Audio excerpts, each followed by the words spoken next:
Hello, I'm Antonio Mora. This is the newsandnews.com Day in Brief on Friday, March 22nd at about 7 p.m. Special Counsel Mueller has finally delivered his long-awaited report on Russian meddling during the 2016 election to Attorney General Barr. This signals the end of a 2-year investigation that has, in many ways, overshadowed the Trump presidency.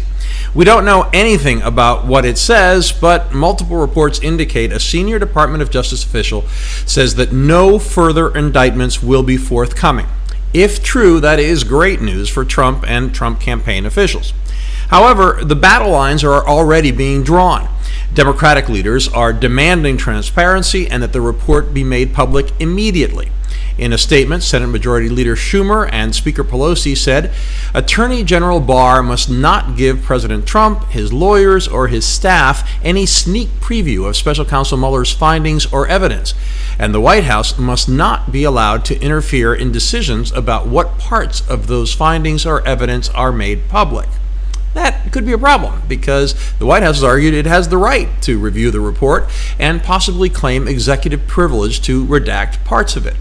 After news broke that the report had been delivered, the White House said the next steps are up to Barr and that, quote, the White House has not received or been briefed on the report. Before the report was delivered, though, Trump attacked the Mueller investigation, describing it as he does ad nauseum as a hoax and a witch hunt. More important is that he said people would not stand for a report that taints him. In other news, Trump has repeatedly said ISIS has lost all its territory in Syria, only to have fighting there prove him wrong. Today, the White House went a step further, telling reporters on Air Force One that Acting Defense Secretary Patrick Shanahan briefed Trump during the flight that the caliphate has been eliminated as of last night.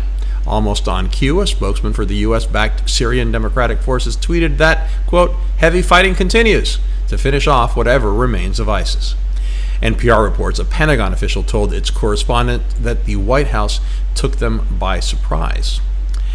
Trump tweeted today that he was withdrawing additional sanctions against North Korea. It seems that he's talking about the Treasury Department's imposition yesterday of sanctions against 2 Chinese shipping companies that allegedly help North Korea skirt sanctions.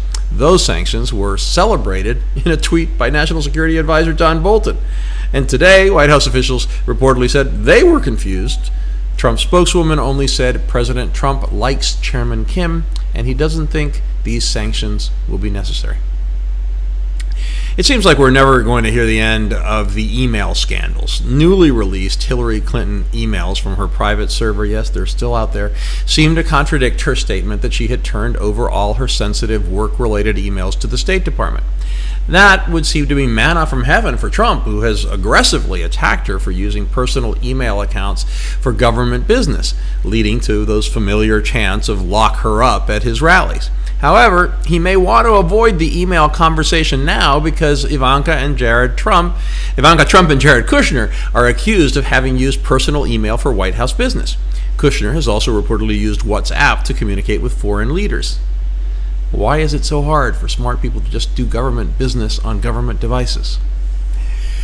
While Israeli leaders are thrilled that Trump overturned a long-standing policy of impartiality in the conflict over the Golan Heights, other Middle Eastern leaders are furious, and it has brought the region to the edge of a new crisis, according to Turkish President Erdogan. Trump tweeted Thursday that it is time for the United States to fully recognize Israel's sovereignty in the Golan, but in a speech at the Organization of Islamic Cooperation, Erdogan said, quote, we cannot allow the legitimization of the occupation of the Golan Heights. Russia and Syria are among others slamming Trump's decision. Israel captured the Golan Heights from Syria during the Six-Day War in 1967. Syria had used its dominant positions in the area to fire artillery shells into Israel, and Israel has maintained it has the right to retain the territory for its safety. However, the UN has condemned Israel's jurisdiction, saying it is inadmissible to acquire territory through war. So many Brits want to sign a petition to cancel Brexit that a government website crashed. As I speak, almost 4 million Brits have already signed, and it has been collecting almost 2,000 signatures a minute. For context, 17 million voted to exit the EU, so there's still a long way to go. Meanwhile, Prime Minister Theresa May didn't make much headway at a summit in Brussels. She wanted to delay Brexit until June 30th. The EU instead offered her two options. First, if Parliament okays the deal, don't hold your breath that that'll happen, it will delay Brexit until May 22nd. If it doesn't, the delay will only last until April 12th. British politicians can't agree on almost anything Brexit-related, and May will now face even more pressure to come up with something Parliament and the EU can accept.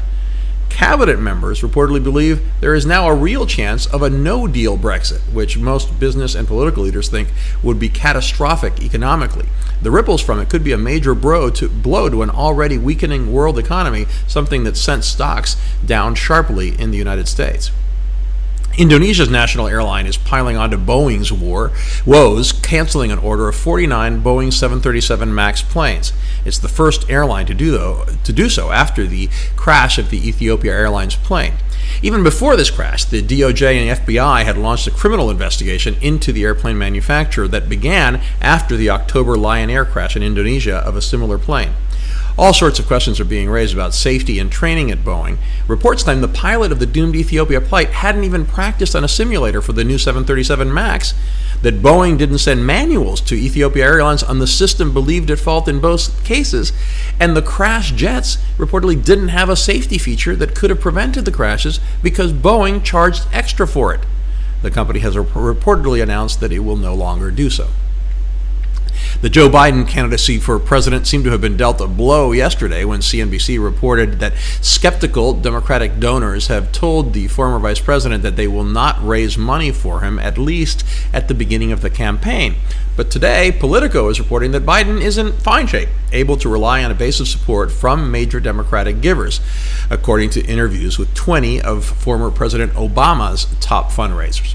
On the other hand, Politico is couching its rosy reporting by admitting that some of those donors might wait to put the full power of their networks behind Biden, in part because they might prefer to back a younger, charismatic newcomer. Biden is hoping to launch with big fundraising numbers comparable to those of Beto O'Rourke and Bernie Sanders. We have all those stories and much more updated around the clock 7 days a week on newsandnews.com, where you'll find all you need to know in one place. Please subscribe to our YouTube channel by clicking on the right of your screen just below this video. Please follow us on Facebook at Real News and News, and follow me on Twitter at AMoraTV. I will see you again on Monday. Have a great weekend.